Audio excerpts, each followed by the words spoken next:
Halo teman-teman, jumpa lagi kita di sini. Untuk kali ini kita ke Bengkulu. Kita ulas desa terpencil nan unik. Inilah Lebong Tandai. Uniknya Lebong Tandai, desa kecil di Bengkulu yang jadi rebutan banyak negara. Selamat menonton.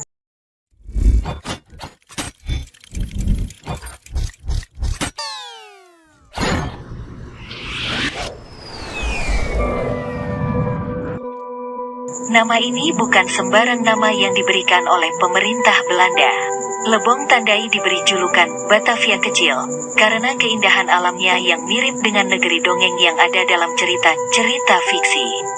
Desa ini memang terletak di antara bukit kecil yang di dalamnya mengalir sungai yang bersih dan indah dengan bebatuannya. Memiliki nama lain, Batavia Kecil, karena keindahan alamnya yang begitu menarik mata.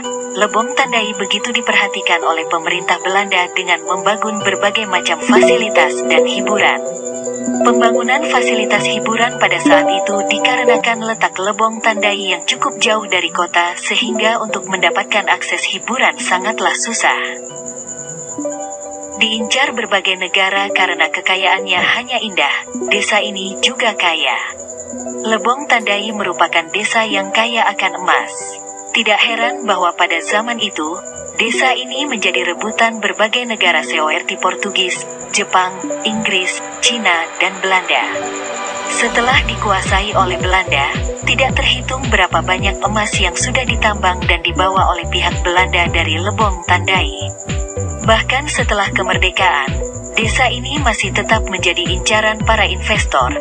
Memiliki alat transportasi yang unik. Molek merupakan singkatan dari motor lori ekspres, adalah alat transportasi yang ada di desa Lebong Tandai.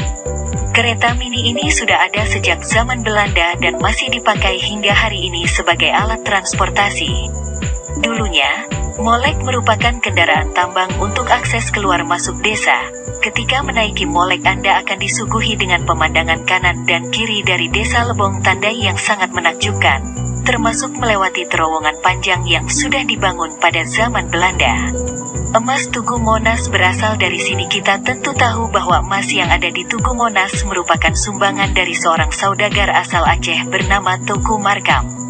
Emas seberat 38 kg tersebut ternyata berasal dari desa Lebong Tandai.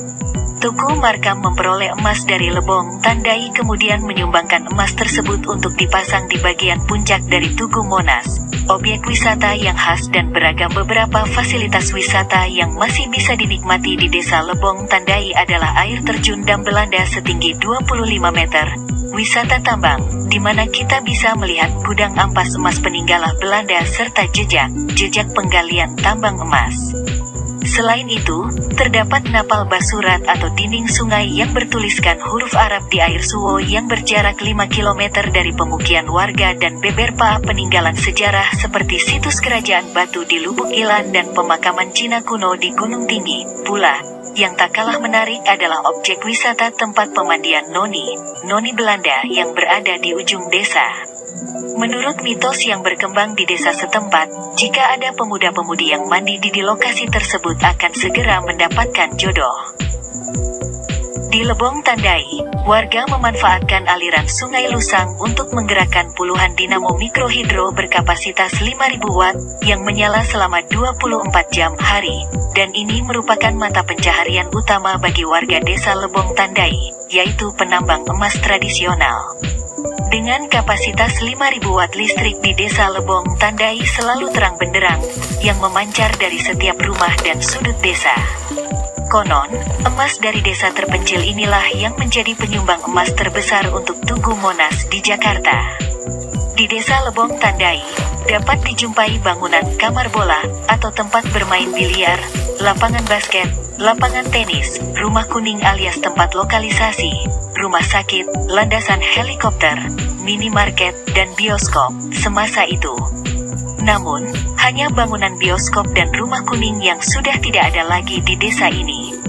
Kini, bangunan tersebut saat ini dimanfaatkan sebagai hunian warga dengan jumlah kurang lebih 230 kepala keluarga, KK, yang kini menjadi inventaris desa. Berada di wilayah terpencil, jalur menuju desa ini cukup membutuhkan keberanian yang ekstra, karena melalui medan yang ekstrim, terjal, dan waktu yang cukup panjang. Untuk sampai ke desa Lebong Tandai, dapat ditempuh dengan transportasi unik yang bernama lori, atau lebih dikenal dengan molek, motor lori ekspres, dengan menggunakan rel bekas pertambangan Belanda.